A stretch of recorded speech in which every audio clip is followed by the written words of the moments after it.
Testingin uli natin kung ano ang maitutulong ng broccoli sa ating blood sugar. Bago natin kainin to, i-check na muna natin ang ating baseline. Wow, ang taas ng baseline natin ngayon. Baseline is 144 as of 10:08 a.m. Kainin lang muna natin to and then babalik tayo after an hour para makita kung ano ang maitutulong ng broccoli sa ating blood sugar.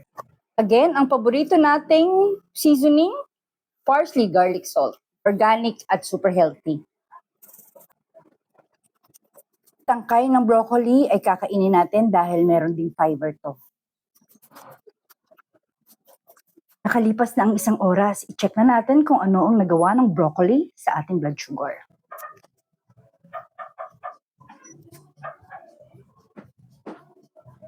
Uy, wow, ang laki ng binaba. 121 as of 11:17 a.m. Ang ganda ng binaba ng blood sugar natin sa fiber ng broccoli. Based on my own research, na-discover ko na mas mataas ang fiber ng broccoli than okra. Ang isang cup ng luto na broccoli ay merong 5.1 grams ng fiber. Sa ibang mga diabetic na hindi na nag-rice, ang broccoli ay maganda ring alternative sa rice.